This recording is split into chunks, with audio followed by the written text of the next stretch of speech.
Пайғамбарымыз саллаллаху алейхи ва саллям айтады: "Ан Аби Хурайра радиллаху анху, ан наби қала ал-муаззину яғфару лаху мада саутихи ва яшхаду лаху кулли ратбин ва ябисин ва шахиду ас-салат яктубу лаху 25 салатан ва юкаффиру анха ма байнаху." Абу Хурайрадан келетін хадисте Пайғамбарымыз саллаллаху алейхи ва саллям айтады: "Муаззин дейді, азаншы адам дейді, азан шақырғанда дейді, соның даусын ва яшхаду лаху кулли ратбин ва ябисин." Пайғамбар саллаллаху алейхи ва саллям біз бір намазда азанды сүндетті қолды құлаққа байлаймыз. Пайғамбар саллаллаху алейхи ва салламнан келген. Неге? Бізде Радул Мухтар деген кітапта айтады: құлақты, мына саусақты тықсаң да болады дейді, мынаны қойсаң да болады дейді. Екеуі де болады дейді. Мынау Ахсан дейді, мынау Хасан, екеуі де болады дейді. Не себептен дейді? Себебі мына құлақты байлағаннан кейін өз даусыңды естімейсің, қаттырақ айқайлайсың. Мақсат азанды жетіру. Әл-адан и'лам. Мақсат и'лам, естіту адамдарға. О жамағатқа шақыру. Жамағат болды, мұсылмандар жиналып жатыр. Мұсылмандардың көпшілігі жиналды. Кел бауырлармен кездесейік, амандасайық. Уақыт болды мұсылман бауырларды көруге, кездесуге уақытымыз болды деп. Сахабалар сондай асығады екен, бір уақыттың бір уақытына дейін. Себебі мұсылман бауырлармен кездесем, мұсылмандарды көрем, хал жағдайын сұрайым деп. Бір намаздан бір намазға дейін. Сонда Пайғамбар саллаллаху алейхи ва саллям айтады: кім азан шақырса дейді, сол азанның даусын күллі ратбин ва ябисин, қандай өсімдік немесе шөп, ағаш, таяқ болса естісе дейді, субханалла, соған ертең қиямет күнінде куә болады дейді. Осы азан шақырды, даусын естідік, тас та куә болады дейді. Ва яшхаду кулли ратбин ва ябисин дейді. Таста, тауда, ағашта бәрі куә болады ертең қиямет күнінде. Ва шахиду ас-салат яктубу лаху 25 салатан дейді. Кім азан шақырып намаз оқыса, оның жамағатмен оқыған намазы 25 есе көбейеді дейді. Яғни егер намазыңда қанша сауап болса, соны 25-ке көбейтесің. 25 сауап береді деген емес, субханалла. Намазыңдың сауабын 25-ке көбейт. Қандай сауап болса, 1000 сауап болса 25-ке көбейт оны, субханалла. Жамағатмен оқыған намаздың сауабын айтады Пайғамбар саллаллаху алейхи ва саллям. Жамағатмен оқыған намаздың сауабын айтады. Ан ибн Умар радиллаху анху қала Расулуллах яғфиру лил муаддин мунтаха аданихи ва ястағфиру лаху кулли ратбин ва ябисин самиа саутаху дейді. Ибн Умар айтады: азаншының даусын қай жерге баратын болса дейді, сондай алысқа дейін Алла тағала күнәсін кешіреді дейді. Ва ястағфиру лаху кулли ратбин ва ябисин самиа саутаху. Оның даусын қандай тас, тау, ағаш естіген болса, сол үшін муаззин үшін, азаншы үшін кешірім сұрайды, субханалла. Азанды шақырғанда даусыңдың ең соңғы даусыңмен шақыр. Оны иялу қажет емес. Адамдар естиді, басқа естиді, жай шақыр. Жоқ.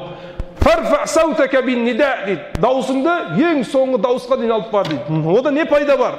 Айқайлап шақырғандан пайда бар ма ода? Пайда бар. Фа инни сами'ту Расулуллахи саллаллаху алейхи ва саллям яқул ла ясмау саутаху шажарун дейді. Пайғамбардан өзім екі құлағыммен естідім дейді. Абу Саид Худри айтады: Пайғамбардың аузынан екі құлағыммен естідім дейді. Ла ясмау саутаху шажарун дейді. Оны бір шажар, яғни ағаш, тал, егер соның азанын естіген болса, вала мадарун дейді. Немесе бір керсек тас, вала хаджарун, тас естіген болса дейді. Вала джиннун дейді. Немесе бір жын да оның даусын естіген болса дейді. Вала инсун, немесе адамдар да естіген болса, илля шахида лаху яумал қияма. Ертең қиямет күні жын да, адам да, Аллах тағала егер ол естіген болса, оған ертең куә болады, субханалла. Осы адам сенің атыңды ашхаду алла илаха иллалла деп айтты дейді. Сеннен басқа құдай жоқ деп айқайлады дейді. Оны таста, ағашта бәрі куә болады ертең қияметте. Ва ашхаду анна Мухаммадан Расулуллах. Мұхаммад саллаллаху алейхи ва салламнан басқа Алланың елшісі жоқ деп куә болады ертең қиямет күнде. Кім үшін? Әл-муаззин, азан шақырған адамға. Инна Аллаха ва малаикату юсаллуна аля саффил муқаддам вал муаззину яғфиру лаху бимадди саутихи. Пайғамбар саллаллаху алейхи ва салламдан келеді хадисте айтады: Алла субхану ва таала тағы періштелер екі адам үшін салауат айтады дейді. Яғни оған рахмат жібереді дейді. Алланың салауаты, салауат, Алла салауат айтпайды. Алла рахматын жібереді. Кім үшін? Екі адам үшін дейді. Бірінші, юсаллун аля саффил муқаддам. Намазда бірінші қатарға отырған бауырларға Алланың рахматы жауады дейді. Періштелер салауат айтады дейді. Бірінші қатардың сауабы сондай мол. Пайғамбарымыз саллаллаху алейхи ва саллям айтады: "Инналлах", негізі Алла, "ва малаиката", Алланың періштелері дейді, бірінші қатарға отырған адамға салауат айтады, Алла рахматын жаудырады дейді. Бірінші қатарға асығайық бауырлар. Бос орын болса келейік. Шақырғанда да келмейді бір бауырлар. Ертең осы сауабымыз қияметте пайғамбарымыз саллаллаху алейхи ва саллям айтады: "Біз бір сауапқа мұқтаж болып қаламыз ертең қияметте. Бір сауапқа әкемізге барамыз, әкеміз бермейді. Шешемізге барамыз, бермейді. Баламызға барамыз. Яума яфиррул мар'у мин ахи." Ертең дос достан қашады. Яума яфиррул мар'у мин ахи ва сахибатихи ва мани. Жолдасың да, балаң да өзіңнен қашады ертең қияметке. Неге? Себебі ол да бір сауапқа мұқтаж, сен де бір сауабына мұқтажсың. Сол күнден сауапқа шақырғанда келек. Пайғамбар саллаллаху алейхи ва саллям айтады: "Сауапты ла тахқиранна минал ма'руф" дейді. Жақсылықты, сауапты кіші санама дейді. Егер де бір құрманың тасын да садақа берсең дейді, оны аз деп санама дейді. Яғни сауап сондай аз да болса ертең қияметке көмегіңе келеді. Ертең саған жәрдемші болады ертең. Құрманың тасын да садақа берсең дейді. Субханаллах. Қазір көзімізге ештеңе емес ол. Бірақ ертең қияметте сол бізді құтқару мүмкін. Ертең бір сауабымыз қалып қояды. Бір сауап пен өкініш. Пайғамбарымыз саллаллаху алейхи ва саллям айтады: "Білесіңдер ма?" дейді. "Кедей адам кім?" дейді. "Муфлис кім?" дейді. "Мәл муфлис" дейді. Муфлис, кедей, бейшара, білесіңдер ма кім екен дейді. Сахабалар айтады: "Я Расулалла, білеміз" дейді. "Ол бұл дүниеде баспанасы жоқ, үйі жоқ, дұрыс жұмысы жоқ" дейді. Ол емес дейді. Ол қияметте муфлис кім болады? Қияметте муфлис болады дейді. Ол адам қилет қияметте дейді. Біреуге ғайбаттаған, біреуді жамандаған сауабынан алады. Субханаллах. Қияметте сауапқа мұқтаж болған адам муфлис дейді. Бейшара дейді. Бір сауаппен тұзаққа, бір сауапқа, сауап үшін тұзаққа барған адамды танисыңыз ма дейді. Бір сауап керек болып тұзаққа жібереді Алла тағала. Ертең сол қияметте бізде керек болады. Бірінші қатардың сауабы бізге керек болады ертең бауырлар. Бірінші қатарға шақырғанда келу керек. Ертең сол бір сауап біздің көмегімізге келеді. Қазір біз білмейміз. Екінші адамда инналлаха ва малаикату юсаллун ал-муаддин. Азаншы адамды Алла тағалада періштенің рахмы, салауаты болады. Азан шақырған адамға, ол үйде бола ма, далада бола ма, қайда бола ма, жұмыста бола ма, азан шақыра беріңіз. والمؤذن يغفر له بمد صوته ويصدق من سمعه من رطب ويابس وله مثل أجر من سلم معه. سبحان الله. Оның даусын егерде таста, жында, басқа естіген болса дейді, ол үшін ертең қияметте куә болады дейді. وله مثل أجر من سلم معه. Оның азаншының азанына неше адам намаз оқыса, сол адамдың сауабы да азаншыға барады дейді. Субханаллах.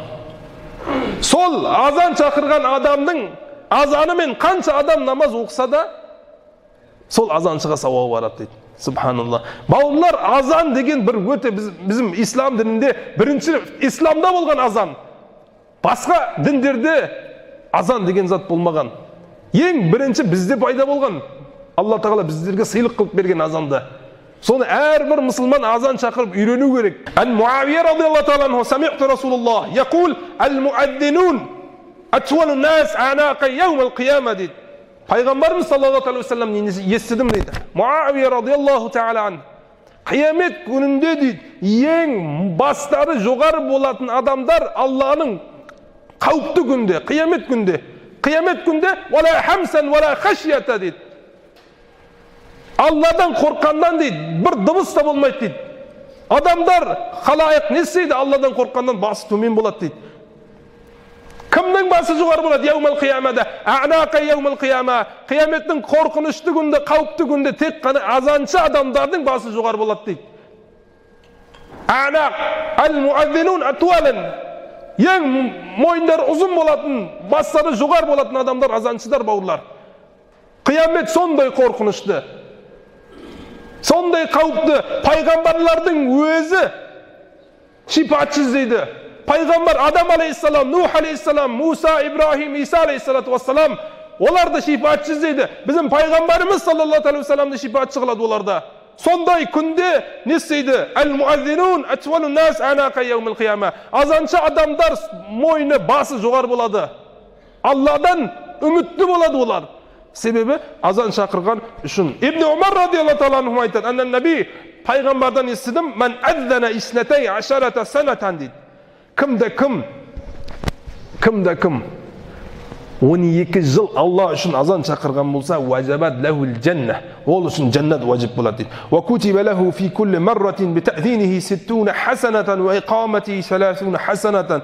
Субханаллах. Кімді кім азан шақырған болса дейді, әрбір азанына 60 сауап береді дейді. 60 сауап. Оның қамат түсіргеніне де 30 хасанатан. Азанына 60 сауап береді дейді. Қаматына 30 сауап береді дейді Алла Тағала. Subhanallah. Jabir radiyallahu ta'ala anhu aytadi, "Sami'tu an-nabiy sallallohu alayhi vasallam yaqul, inna ash-shaytana idha sami'a an-nida bis-salat." Payg'ambarimiz sallallohu alayhi vasallamdan eshitdim deydi. Qachon azan chaqirilsa, inna ash-shayton idha sami'a an-nida bis-salat deydi. Azan chaqirilsa deydi, shayton ne istaydi? Dahaba hatta yakuna makana ar-rawha deydi. Ol azanchidan rawha degan mekan sonday alыс bo'ladi deydi. Rawha degan Medinadan 36 necha 62 kilometr alыс дейді. 62 kilometr alыс болады дейді азаншыдан дейді. Шайтан алыс болады дейді. Азан шақырған үйден, азан шақырған мешіттен, азан шақырған ауылдан, азан шақырған жұмыстан, азан шақырған магазинден сондай алыс болады шайтан дейді. Абдулла ибн Амр ибн Ас радиаллаху анху айтады, "Аннаху сами'a an-nabiy sallallahu alayhi wasallam yaqul, idha sami'tumul mu'adhdhinun faqulu misla ma yaqul." Пайғамбарымыз саллаллаху алейхи вассалам айтады, азаншы қандай сөз айтса, ол азаншының сөзін қайталаңыздар дейді. Азаншының айтқан сөздерін қайталаң дейді. Мислима яқул, "Thumma sallu alayya fa innahu man salla alayya salatan sallallahu ta'ala biha 10."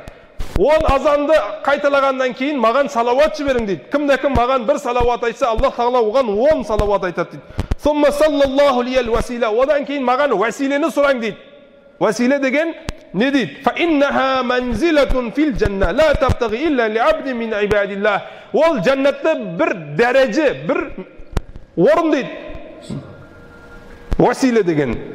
Мен үмітім бар дейді. فَإِنَّهَا لَا تَبْغِي إِلَّا لِعَبْدٍ مِنْ عِبَادِ اللَّهِ. Оны Алла өз қалаған құлдарына береді. وَأَرْجُو أَنْ أَكُونَ أَنَا هُوَ дейді. Мен үмітім бар Алладан, сол дәрежені маған берсін Алла Тағала дейді. فَمَنْ سَأَلَ لِيَ الْوَسِيلَ حَلَّتْ عَلَيْهِ الشَّفَاعَةُ. Кімді маған Алладан василені тілесе дейді. Алладан сұраса маған василені дейді. Аллахумма рабба хадихи дауа деген дұғаны оқыса дейді. Менің шифаатым қиямет күнде ол үшін уәжіп болады дейді. Яғни мен оны қалай да шифаат қыламын дейді қиямет күнде дейді. Субханалла, ваджабат лаху шафаати дейді. Менің шифаатым соған уәжіп болады дейді. Азаннан кейін қайсын айтса, Аллахумма рабба хадихи дауа дауати тамма ва салатил қаима. Сондықтан бауырлар, азанға көп-көптен мән берейік иншалла. Алла субхану ва таала иншалла сол пайғамбарымыз саллаллаху алейхи вассаламның нұрлы хадистерін амал жасауды естіген адамға, айтқан адамға нәсіп болсын иншалла. Ва ахиру дауана анил хамдулиллахи раббил аламин.